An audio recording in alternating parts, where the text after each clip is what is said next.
There you go. Thanks for joining us as we chat about CST Arizona and our governing board and what that means to sit on the board for CST Arizona. I'm Dan. I'm the current president of CST Arizona. Thanks for spending your evening with us. And thanks for being on camera as I record this for folks who may want to watch it later. Here's what we're going to do today. We're going to talk a little bit about who and what CSTA Arizona is, what it means to be on the board, the structure and responsibilities, and then what it looks like to run for a board position over the next few months as we hold elections. So a little bit about like who we are and what this is. I'm talking slow because I see Abraham getting his headphones all set up. I want to make sure he can hear me, that we're all good to go. Cool. Awesome. So CSTA Arizona, we're the Computer Science Teachers Association of Arizona, and there's lots of stuff that we do here in Arizona. We have 9 people on our board. It's a pretty typical board structure, kind of up here at the top, with a president, vice president, treasurer, and secretary.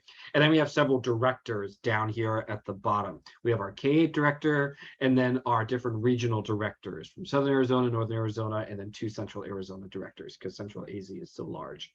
You'll notice that a couple of the circles are blank, which is why we have current open positions.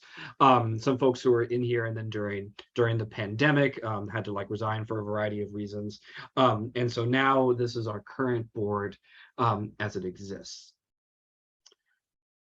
As a board, as an organization in Arizona, some of the things that we do is we host regional meetups for teachers and educators. Sometimes those meetups offer professional development, and sometimes they're just a place to check in with other educators, to build community and get a sense of who else is teaching in Arizona, in your area, so that you are not the only siloed computer science teacher in your area. We also host monthly community calls that are virtual and connect stakeholders across Arizona. We are lucky to be a group that sort of doesn't have any external affiliations. We're for teachers, by teachers. Our board is mostly made up of teachers. And so that makes us a really great group to help connect other folks around Arizona. So we'll often have folks from the Department of Arizona and then different nonprofits and different higher ed institutions, all kind of on the call together as a way to connect and align whatever things they have going on in their different regions and areas. We maintain an online community as well. We have monthly newsletters, we have a website, we have stories and events, we have a virtual community for Arizona educators. If someone wants to know what's going on with computer science in Arizona, we are a good place to stop at and see what's happening. We're also a nonprofit organization, and so we can apply for grants and receive funds to support our work. And so there is a management piece that comes in with that as well. We file taxes each year. We have an employee identification number and an active bank account. That's another thing that happens sort of behind the scenes. We work with a group called the National Center for Women in Technology. We are the Arizona partner for the Aspirations in Computing Awards, which means that we help select award winners. We coordinate how we select award winners for this event and coordinate with the national organization to host events and ceremonies for students. We organize professional development as well. So this last week we organized a CSPD week event. It was 5 days of professional development with several collaborators. We spent several months planning and organizing and executing this. And as part of that, we helped manage a budget of $150,000 from the Infosys Foundation to put this all on and make this happen in our space. And we also attend leadership events for our CSTA national organization. We're the Arizona chapter, part of this larger group. And so these events are both virtual and in person. And so this year, the CSTA conference was in Chicago. So several of us went to Chicago and set yearly goals, created a budget, and made plans for the chapter as a whole. Which part of that includes, there's a rubric that CST provides that we look at, we evaluate, we see where our chapter is, we set goals for the year, and we make plans for how we want to meet those goals. And we report back to CSTA at a mid-year and end-of-year check-in with how everything is going. And so this list kind of escalates from things that might be fairly visible, like we have these events that we do fairly frequently in our regions in Arizona, to some things that are kind of invisible. The fact that we're a nonprofit, the fact that we're organizing this event behind the scenes, the fact that we travel to the CSTA national events. And so even if you're someone who's sort of been involved with CSTA before, some of the things on this list might surprise you as things that you might not realize are things that we do.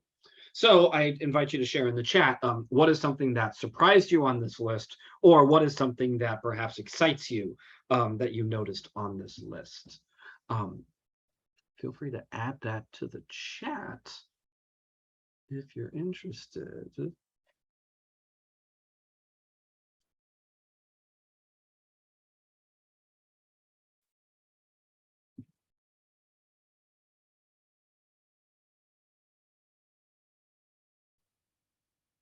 Jesse commented about working on the NC Wit Awards. That was something that is sort of invisible, that was happening behind the scenes.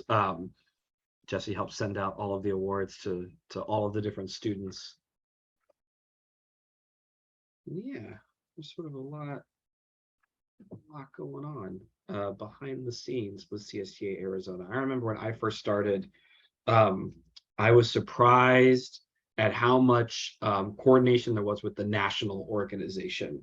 The fact that we have the rubric, that there are these different leadership events, that there's sort of reporting and upkeeping that kind of needs to happen.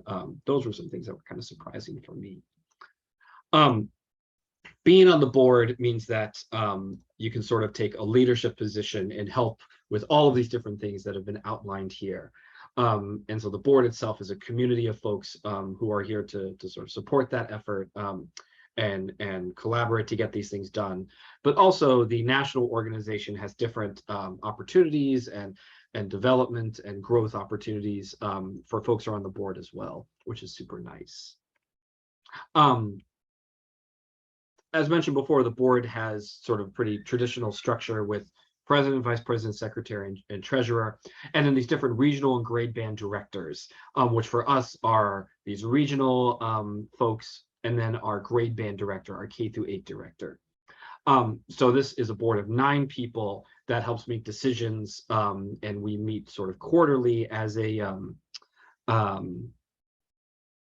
oh, Abraham, that's great to know. Cool, that's awesome. And so we meet quarterly for these sort of big picture things with to make decisions, talk about budgets, vote on different action items that we'll do. And then otherwise we sort of communicate ad hoc through a Slack group that we're all a part of, and then also through a through emails and things as well. Let's explore sort of more in depth the board responsibilities. I'm going to paste this in the chat, and I'll let folks jump into this a little bit more.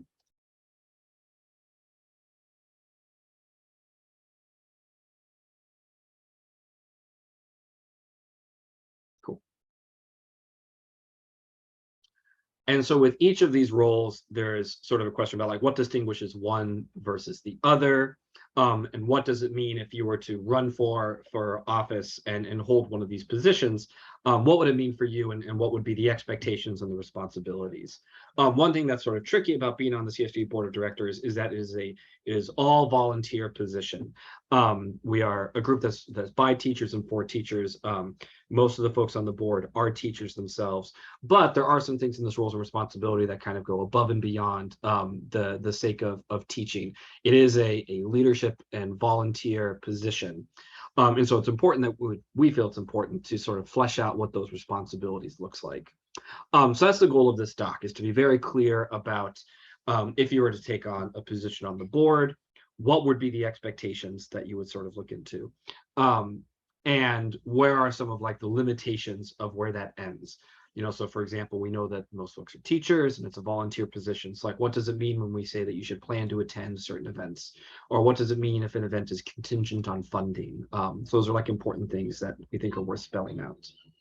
This document's broken up into a section with things that all board members are expected to do, and then an overview of what the president does, an overview of what the vice president does, the treasurer, the secretary, and then each of our regional and grade level directors. So Northern, Southern, Central Arizona, and then our K director. This sort of describes everything for all of them. I'm going to stop talking for a little while. I'm also going to pause this recording. And I invite you to start looking through this. And if you were someone who's sort of thinking about running for a position on the board, or if you were sort of wondering more details about this, I'll give you a moment to read through it. And then we'll check back in just a sec.